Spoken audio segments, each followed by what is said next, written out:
Welcome everyone to Volpara's annual general meeting. I am Paul Reid, Chairman of the company. I would like to introduce Terry Thomas, our CEO, who's here in person right next to me. Hello. I'd also like to introduce my fellow directors. We've got John Dithams, Ann Kisson, Karen Lindgren, Roger Allen, who are all on the call.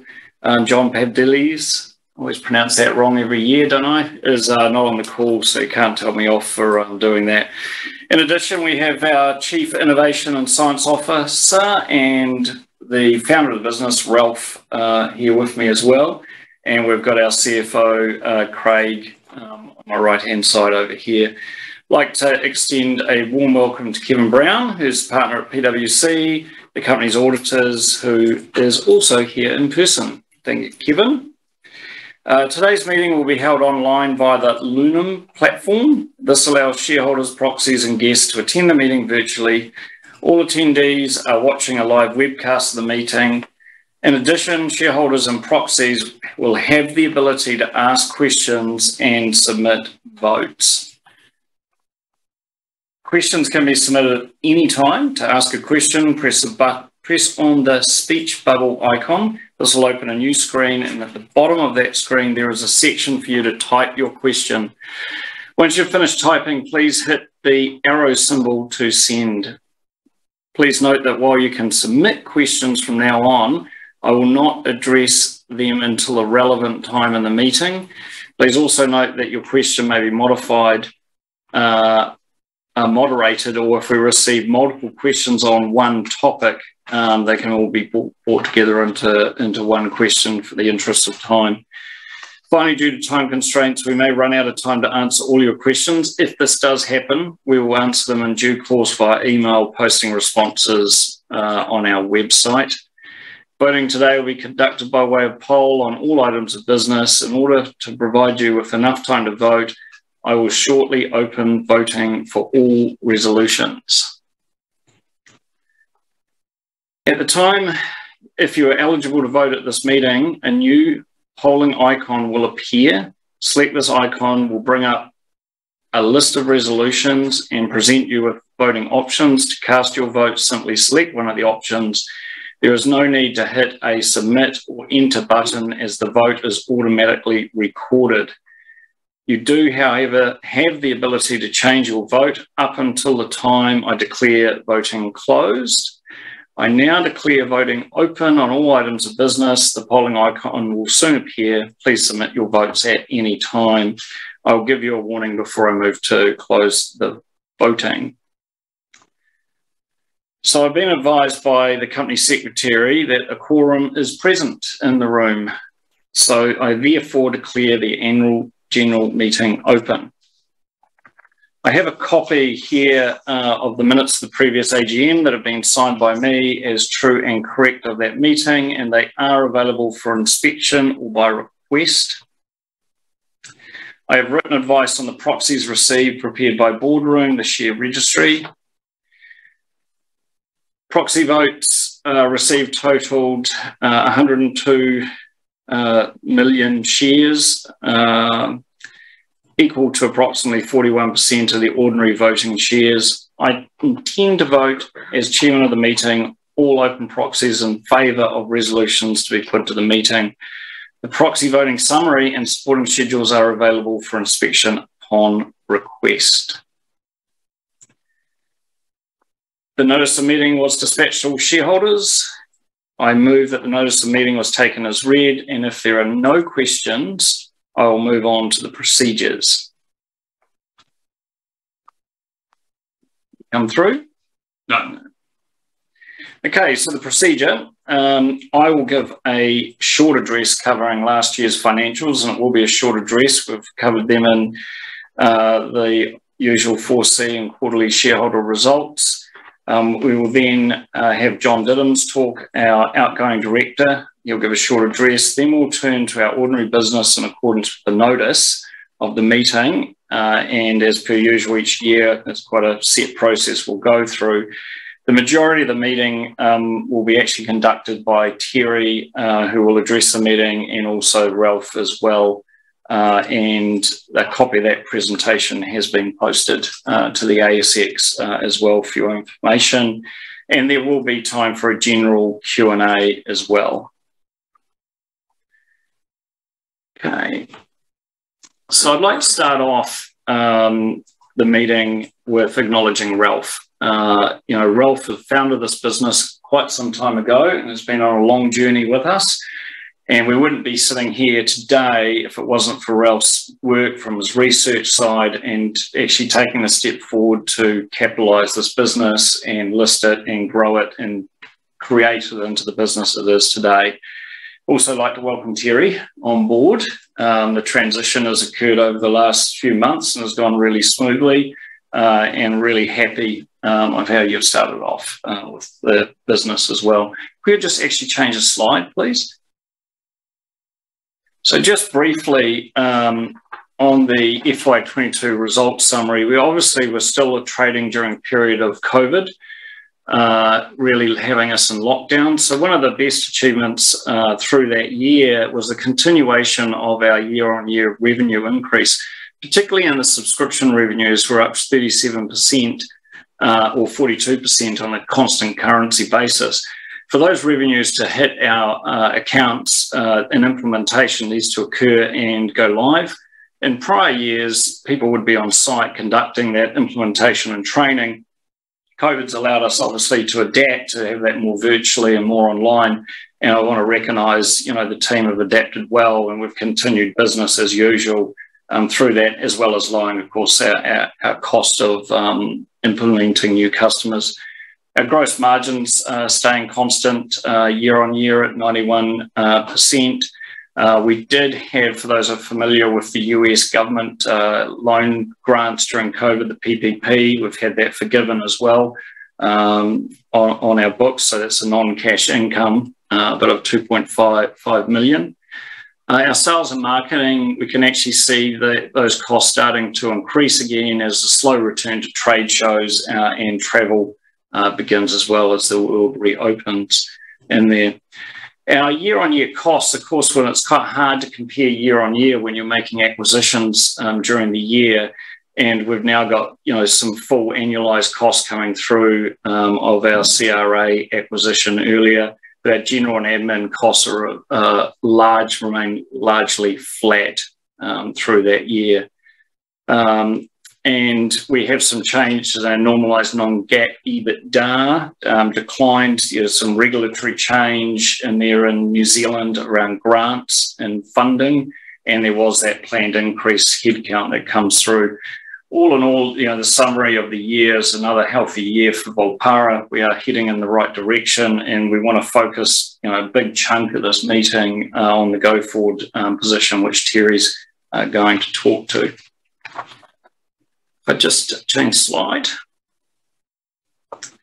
So Mr. Diddams, John has been with the company for 7 years. So he joined us pre-IPO and was instrumental in the listing of the organisation.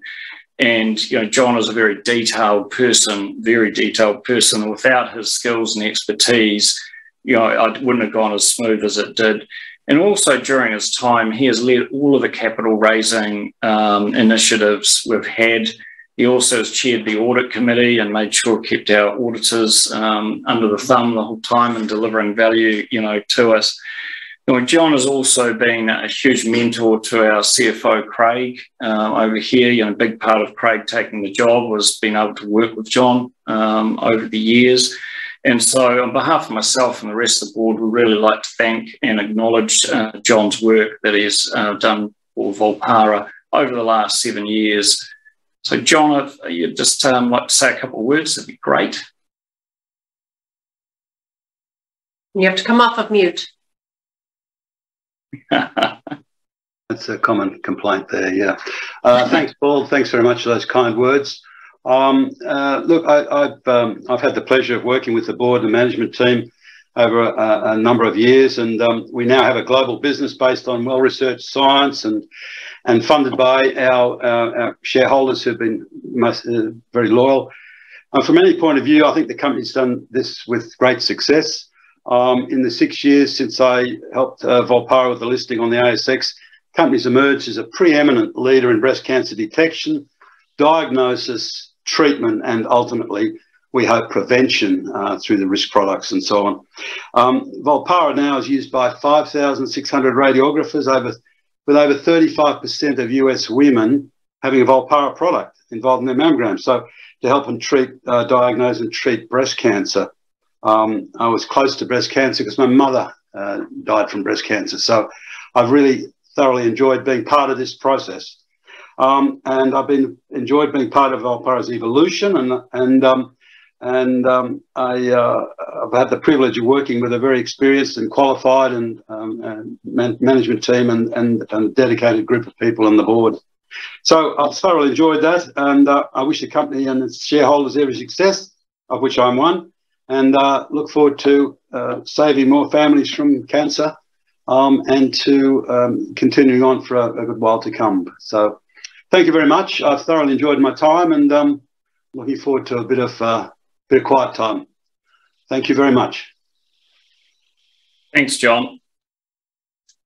Okay, now I'd like to move to more the procedural part of the meeting. So just going to change slide again, please.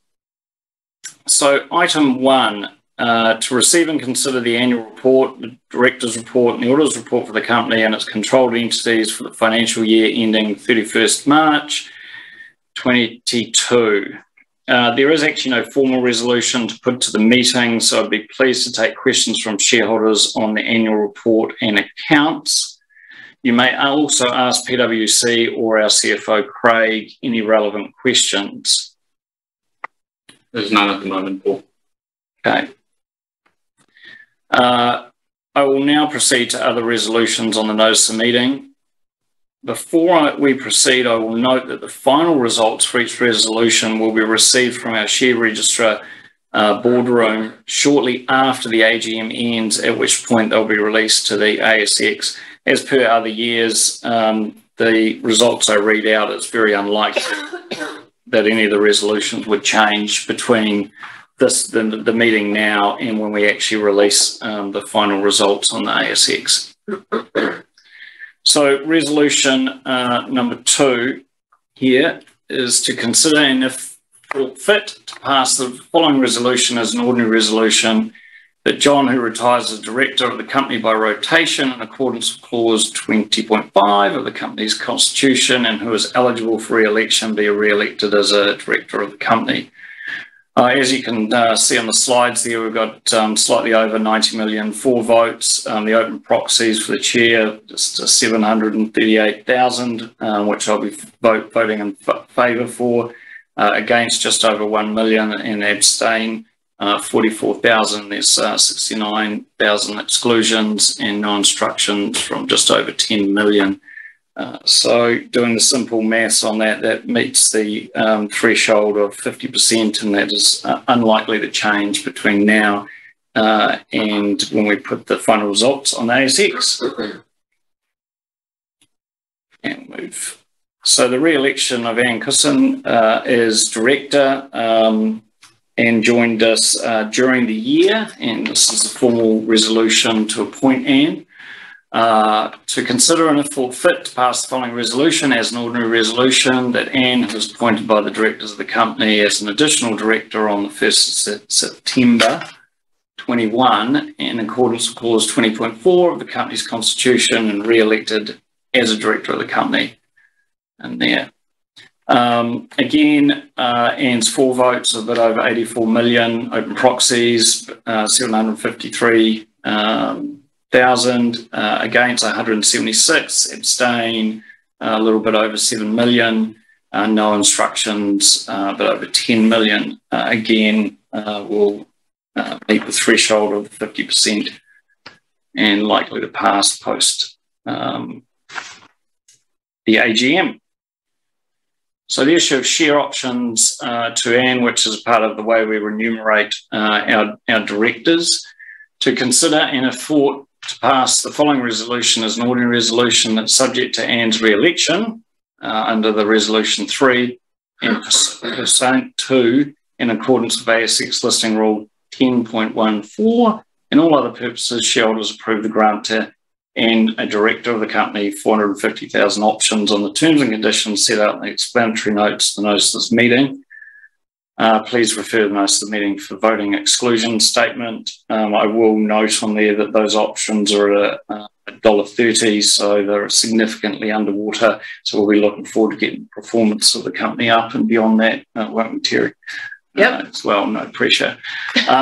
Before on that, just over 50 million, open proxies, just over 700,000 against 33.8 million, abstained 7.2, and again, no instructions, just over 10 million.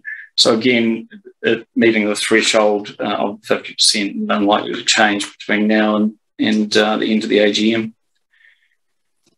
The last and final resolution, I'm sure Kevin's very important in this one, the auditor's remuneration, to consider and if thought fit to pass the resolution as an ordinary resolution that directors of the company be authorised to fix the fees and expenses of the auditor during the ensuing year. Over 91 million votes at the moment, 770,000, against 51,000, abstain 165,000, and no instructions, just over 10 million. Again, likely to change. I'm sure the against votes want you to do it for free, Kevin. Yeah. Okay, if we just move along, we're now going to get into Terry and Ralph's report and presentation, which I'm sure will generate most of the questions and the interest in the AGM. So over to you, Terry. All right. Thank you very much, Paul. Hello, shareholders. First, I want to thank our new shareholders who, like me, it's their first Volpara AGM. And I want to thank the numerous shareholders that have been invested in Valpara for many years. We appreciate that many of you have stayed steadfast and provided your investment support during the ups and the downs. And as many of you know, it's been a volatile year for smaller tech stocks like ours, and our company has fared no worse than companies that are similar to us, but we also haven't fared much better. And we want to change that. We want to do better. I'll address doing better specifically coming up, but first, I'd like to share a short video with you about our values and what inspires us to go to work each day. Our purpose is simple: saving families from cancer. The values guiding our company are inspired by our employees, customers, and the patients and families whose lives are touched by our work. Well, my experience with the delayed diagnosis started with my attempt to really detect cancer early because I never missed a mammogram. That didn't quite work for me because I had dense breast tissue and my tumor was hiding. And so by the time it was detected, I was already in an advanced stage cancer. Advocacy to me really provided me with a focus, something to live for, something to continue to push forward to, even on bad days of treatment. But ultimately, what I realized is that this could be a legacy that helps thousands and thousands of women across Wisconsin. I know that when we share pictures of different densities on, of mammogram images of different densities, people go, like the light just comes on. Oh, I get it. I see. And I think it would be even more meaningful if they actually saw their own. I just want my story not to become anybody else's story. I can go right away and look at my results immediately after an exam and see where I stand. Was this right? Was this not? Should I have tweaked it a little bit more? Should I have done this and that? So it's easier to remember what you did in order to develop a new habit if you can look at your images every time and the results immediately after. Well, we knew we were good at this, but we didn't know that we were doing that good. In my back of my mind, every time I was positioning a patient, I literally was thinking, I wonder what the #1 people are doing right now. I wonder how they're doing. And so to get that news was really phenomenal and quite numbing, actually. Definitely reason to celebrate, that's for sure. I'm a trainer at Volpara, and I help breast centers to provide great breast care to their patients. After my cancer diagnosis and treatment changed my life forever, I found it very difficult working daily one-on-one with my patients. It was hard for me to leave my work family at the breast center after 27 years, but I found a new family here at Valpara. Having my former employer purchase Volpara products made me so happy. I know that women in our community will have the best chance at early detection.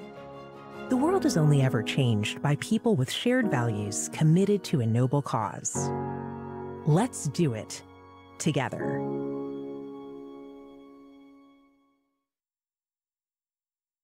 I love that video. It reinforces our values as a company, and one of those values at the end, be whānau. For those of you who aren't familiar with that word, it's a Māori term that it means family, but extended family. And I'm very, very happy to be part of the Valpara family, the Valpara whānau. Next slide, please. What drew me to Valpara is our purpose, saving families from cancer, and I know it draws a lot of my coworkers to come and do what we do. And you'll see some things changing about our company going forward, but I started with the video and our purpose because I want to be sure that everyone understands and it's perfectly clear that this purpose still grounds what we do and will continue to ground what we do going forward. Next slide. So the problem we're trying to solve does continue to grow. The number of cancer cases overall, and while we're focused on breast cancer, and the number of people that are told that they have breast cancer is enormous, but we have the potential to go into other areas and address other kinds of cancer as well. And no matter how good our technology is, it just feels like there's always more that we can do, and there's always more that we can do better for our patients and to help our customers do better as well. Next slide. So on the front lines, it's our customers that are working hard to detect and even prevent cancer. And through our innovations, we want to help them do better. Next slide. So our vision is to become the global leader in software for the early detection of cancer. And ultimately, through our broadening suite of products, we think that we can even prevent it. Next slide. First, how will we realize this vision? To proactively identify people who are high risk and do it way before they feel a lump or show up for a mammogram. Up to a quarter of cancers are detected outside of screening age. And what's even more concerning is that breast cancers detected in women in their 30s tend to be more aggressive, faster growing, and often found at later stages. Next slide. How to do this? In order to make a true impact, we need to educate. We need to educate our customers. We need to educate the people that are at risk for breast cancer, which can be men and women, to understand their risks, understand their breasts, their density, and the importance of early screening. We need primary care, obstetricians, and radiologists to get on board with screening earlier and appropriately triaging women to a tailored approach that's based on their risk and their unique bodies. This may mean getting an MRI, may mean an ultrasound, additional genetic testing, but it is our job to help educate the industry. Next slide. When women are getting mammograms, we want to ensure that their time isn't wasted, and every mammogram is the very best quality. Our analytics product is designed for just that, and we think we can not only detect more cancers, but also reduce the stress and fear associated with mammograms by reducing painful overcompression and stressful callbacks due to poor quality. Next. And finally, expand into related cancers in our risk modeling and supporting and even driving genetic testing workflows. Most people who have a genetic predisposition to cancer are unaware, and this is where we can get involved not only in early detection, but also in prevention. Next. For those new shareholders who need a quick primer on our software, we're a SaaS company, we make no hardware, and we're the only vendor that provides this comprehensive of a suite of breast health software. Our software includes a robust risk engine that can be deployed via the cloud or as an integrated part of an EHR workflow. calculating a person's risk of breast and other cancers. We support the entire mammography workflow from image acquisition through calculation of an objective density score and reporting. We can organize and communicate appropriate information to support the next steps for those with dense breasts or other risk factors. And we provide feedback to support the very best mammography experience for patients and technicians. Our software is deployed as a complete package and modularly, including the ability to work with any mammogram manufacturer and with additional third-party AI tools. Next. So let's talk a little bit about the future and doing better. As I mentioned, we stay true to our purpose and our vision, and we continue to enhance our leadership position in the industry as experts in breast. With my new role with the company, we're balancing that beautiful purpose of saving families from cancer with our duty as a public company, and that's to you, our shareholders. Next. Times of transition can be great for taking stock. Our executive team together analyzed trends in the industry, opportunities in the market, alignment with our products and our customers, and a careful and thorough review of our operations as well as our financials. We've coalesced around a clear objective, which is a concrete plan for profitable growth. I love the phrase, hope is not a plan. And so our strategy is simple and realistic with concrete steps driving it and measures to track it. Decisions now consider profitability and efficiency in addition to our secret sauce investments. First and foremost, we're focusing on more money in. Our sales and marketing are aligning around our most profitable products with the most market interest and the most potential for revenue. These include our Volpara risk pathways, patient hub, and analytics, which generally includes scorecard and density as well. We're drawing the Valpara data platform together with analytics to open up new revenue opportunities through the data that we are amassing. We're debuting new professional services and will support enhanced utilization of our software and genetic lab data integration workflows. Our product integration will drive upselling and cross-selling opportunities within our existing customer base, noting that 89% of our customers only own one of our products. We're focusing on large healthcare organizations and emphasizing the relationships that support our growth and de-emphasizing those that don't have a clear path to profit. Some of our products, particularly older versions and those with slim revenue outlook, are being de-emphasized along with specific markets that haven't been ready for the cloud or a software as a service offering, such as parts of Asia. We're taking advantage of some operational efficiencies possible through the acquisition of MRS and CRA to drive new integrated and empowered product and engineering teams. And we're cross-training staff, leveraging more consistent technology across our company and focusing our efforts on streamlining operations to continue to support top-line growth with lower cost basis. We've completed a restructure that will have us proceed with a lower headcount and achieve break-even in fiscal year 2024. Next. We are building a profitable company. We expect our headcount to remain steady in the 160s for now, and the impact of salary reductions undertaken in Q2 will be seen in the third quarter of this year and onwards. We anticipate moderate growth in sales revenue, enhanced by our emphasis on larger customers and the core most profitable products, while we explore the best new product directions for the future. Over the past year, we also established a new customer success function and onboarded some highly experienced staff to ensure that we're close with elephant-sized customers and building positive references while keeping our churn low. Next. We've adopted a new set of business principles to drive decision-making at all levels of our organization, including the first one, which is meant to remind us that our purpose is best served when we can demonstrate the value of what we do, and our shareholder value will ultimately reflect that. Our strategy to focus on larger accounts and profitable products is underpinned by valuing our work, our time, and our expertise. We're also doing a review of pricing and putting in minimum thresholds and some modest increases. It's good business ethics for us to honor our commitments. And our deep vertical expertise comes from being experts in science and data, and we continue to build on that solid foundation. We continue to grow the benefits of the data and science combination by forming strategic partnerships, like our current work on breast arterial calcifications with Microsoft. Next.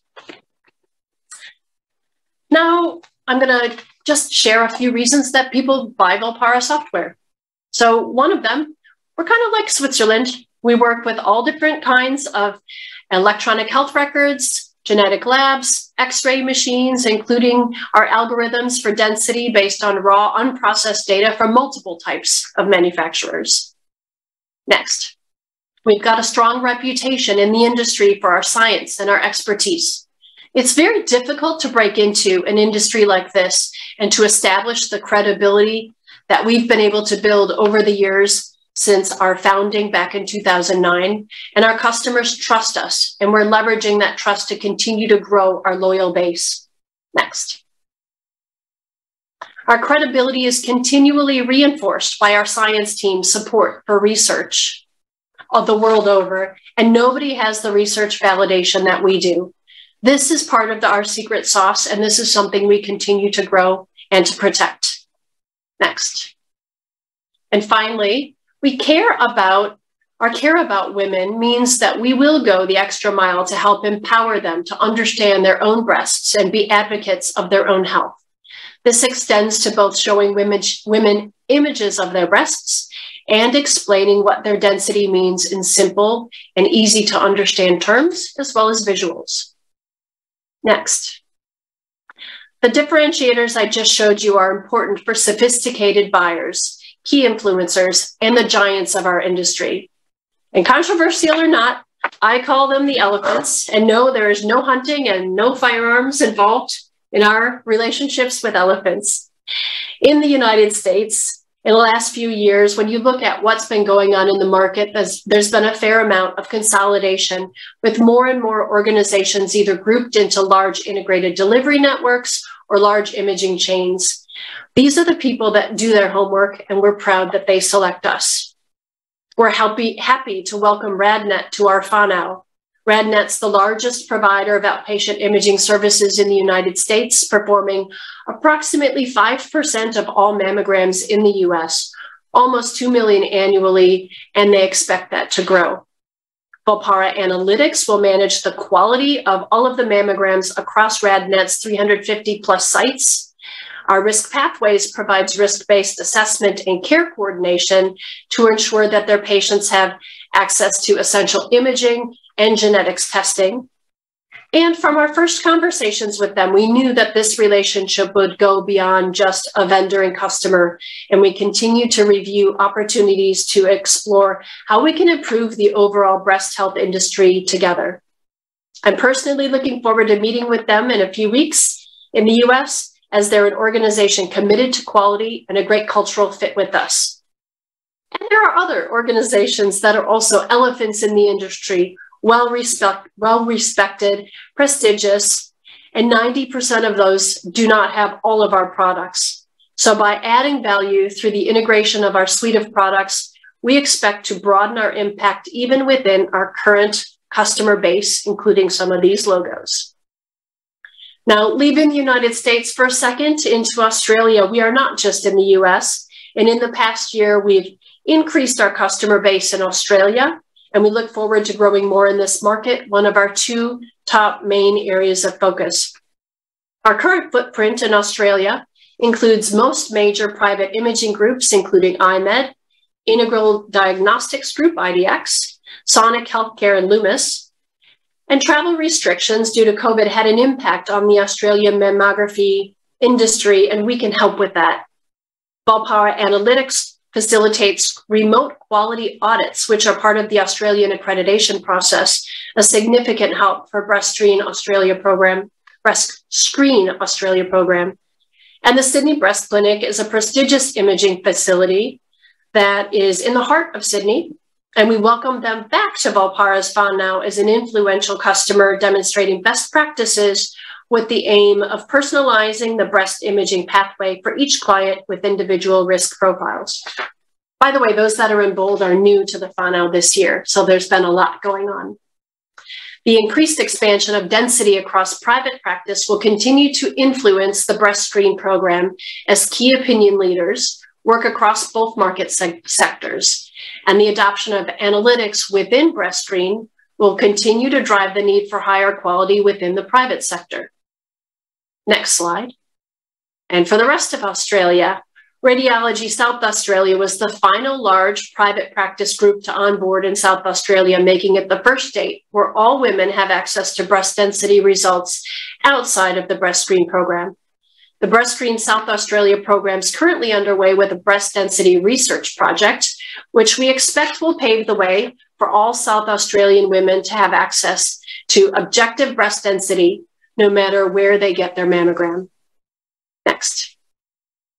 Last topic for me, before I hand it over to Ralph, is to update you on our ongoing ESG work. This year was our first year to report on our ESG activities, and I'd encourage you to take a look in our annual report. Here's a summary of our core 4 ESG areas. First one, naturally, based on the work we do, is our positive social impact, saving families from cancer, and something that our staff care passionately about. Next slide. Part of our principles include valuing our time and expertise, and this part of our ESG strategy well aligns with protecting our intellectual property, maintaining our leadership position in security expertise, continuing vendor neutrality, and I'm happy to say progressing towards B Corp certification. Next. We care about our people and are proud to be a diverse company with a workforce that's 40% female and 60% male, which can be really difficult in a technology company. We support our staff growth and will continue to find ways to nurture our future leaders. Next one. It's important for us to be prepared and even get ahead of the New Zealand government requirements related to carbon emissions. And it's easier when we all believe it's just the right thing to do. We also love when the right thing, government pressures, and our strategies align. For example, providing more remote training, less on-site training that reduces our travel, reduces our emissions, and it supports our increase in profitability. So we continue to do better now while thinking carefully about our future. And speaking of the future, good time to transition to Ralph to share a few areas that we're working on for our secret sauce and innovation. Thanks, Ralph. Thank you, Terry. So we've put a few slides in there about science and innovation, but firstly, we're always looking ahead to see where breast cancer screening in particular is moving. So up here on the screen now, you'll see kind of our view of where screening is going. There's going to be ever more risk models come in at the start of the whole process. Some of those are going to be new models like Tyracusic. Some of them are going to be new models based on images and what they're kind of calling short-term or long-term risk. So that's an area where we are kind of very actively observing and working out how to optimise that for the commercial benefit and obviously for women. We see after that risk assessment, X-rays being done, but also as per today, ultrasound or MRI. But we continue to watch contrast-enhanced digital X-ray as making big moves around the world, in particular with Hologic and GE coming into that space. And we do see that rising and possibly taking over some of the MRI imaging that's going on because it's much more available. Our software, again, on the risk assessment is perfect for triaging women to that.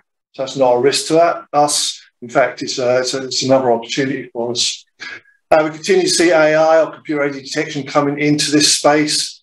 We continue, though, to see more and more trials, and there's going to be more and more trials and more trials of CAD globally. So it's a whole area which we are watching carefully. The trials coming out are very positive towards it, but we firmly believe that perhaps the future is going to be temporal computer-aided detection, where you're using prior information, prior mammograms to try and reduce some of the false positives that plague computer-aided detection today. And we intend to play in that space in the future. Part of that then in as well is that as we understand more about risk and so on, we are going to enter a world of monitoring of breast tissue over time. And again, that's an area where we've done lots of work, and we're looking for how to commercially apply that now. So, for example, if you're high risk, you go onto a chemo prevention drug like tamoxifen, you track your breast tissue change over time. If it's not changing and you're on tamoxifen, but maybe the doctor says to you, Mrs. Smith, you're on tamoxifen, there's lots of nasty side effects, it's not changing the breast tissue, let's change you to a different chemo prevention agent. Right the way through to tracking hormone replacement therapy and saying to people, Mrs. Smith, you're on a form of HRT, it's dramatically increasing your breast density and therefore your breast cancer risk. Let's switch you to a different formulation. So this is the future, this is where things are going. We are obviously playing a big part in all of this, and sitting behind all of this then is the data that we're collecting. And we'll just note though that we're also watching the world of blood tests, obviously Grail, BCAR and others are operating in this space. We see that as being very complementary to imaging, and we see that as having much more impact outside of breast to start with, but playing some part in breast in the future. And all the way along then, this kind of future as well, as Terry touched on a bit earlier, we do see the need to, along with personalisation comes choice, and choice means you need to have the information and knowledge to make that choice. And we see a real key role for Volpara in providing the tools for helping women understand the decisions to be made, such as the Volpara thumbnail that we saw a bit earlier. Let's go on to the next slide, please. So let's talk about a bit of the data. A lot of that future role then is going to be driven by data and driven by evidence. We have today 68 million mammograms up there in the cloud, which is a phenomenal data set. You'll see on the left, hopefully it's clear on your screen, but we're almost daily now adding that kind of the images. We're generating imaging metrics. We're starting to combine them now with patient data, genetics data, and so on. That's all flowing into a software product called Snowflake, which is helping us analyze all that data and do some amazing new forms of analytics on a scale that no one has ever done before. And that's leading us into all kinds of interesting commercial areas that we are finding almost daily now. Let's go on to the next slide. You will hear Terry and others talk a lot about Volpara Data Platform. This is really kind of Snowflake, and then the insights that we generate flowing out into the data platform and then into the hands of users. That's really the first wave of that is now providing the analytics data with the patient hub data, and that is well underway now. And that's generating new ideas such as the work we're doing with Microsoft on breast arterial calcification. That's the first real tool of a whole new wave of innovation that we'll be pulling through from this data. So with that, back to you, Terry. All right, well, that brings us to the end of the presentation, and I can go to the next slide, but I think it should say open up for questions. So we've got one question that was posted that was asked, with the reduction in technical staff, how will Valpara manage the increased risk of specialist knowledge leaving the business? It's funny, I met with the board this morning and I said, this is the thing that I spend the most time thinking about and working on right now, because it is something that is really important to us. Our company is built on some strong expertise. And the thing that's great is that the majority of those anchor people with that deep knowledge and experience have been a big part of our strategy in transforming our business going forward. However, it is an important risk for us to be aware of. As a senior team, we reviewed all of the parts of our company and assessed that as part of our risk management process.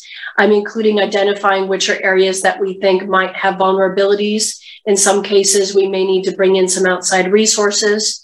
But really the biggest focus is enhancing our culture of being engaged in a purpose and connected with each other. And we'll have some things coming out over the course of the next couple months that are really designed to help support making sure that the staff we have are utilized as appropriately as possible. And by that, I mean we understand and can acknowledge the expertise and value they bring to the company. and providing the ability for staff development and to support those staff that have that strong technical expertise to be able to grow and find a long-term home within Volpara. So there's not a magic answer to it except to say that we're giving it a good deal of attention. We acknowledge that it's important and we think we'll be okay. Let's see, I've got another question. Given the recent restructuring, it would be interesting to hear any strategies Volpara have for minimizing staff churn while continuing to attract quality industry-leading talent to enable the organization's growth and break-even plans heard about today. Similar kind of question. I'm not sure. I think I'll maybe see if Craig and Ralph want to make any additional comments related to this.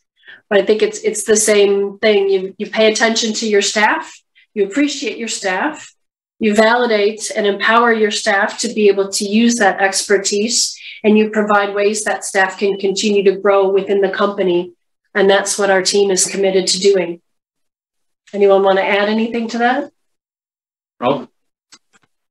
But the staff obviously touch on purpose a lot. They're very motivated by that purpose, and they see every day that we're helping over 1 in 3 US women, and it's a very motivating factor to get involved with Volpara and to stay with Volpara. And the only other thing I'll add there is, as we get to break even and as we get to profitability, it opens up a lot more opportunity for Volpara once we are self-funding and not having to necessarily rely on new or additional capital. So it's definitely a big part of our strategy is getting to break even and beyond. And with that will come many benefits. I will share, since we're not the only company that's done a restructure process and a number of other companies have reduced the size of their workforce globally, it has had one small benefit in that there are some really strong people out there looking for jobs. So part of our restructure was that some positions were eliminated, but also some positions were created. And there's a really strong talent pool out there looking for jobs as well. In the end, we want to have the right mix of people that are allowing us to be able to successfully go forward in supporting our purpose of saving families from cancer and our vision to be global leaders. So I think being grounded in that purpose and that vision, we also have the opportunity to go forward with the best team we can.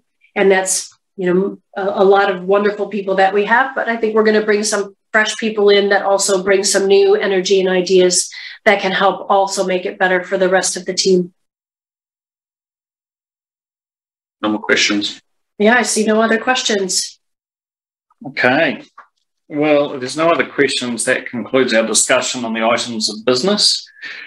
Very shortly, I'm going to close the voting system. So please ensure that you've cast your vote on all resolutions. I'll now pause just to allow you time to finalise those votes.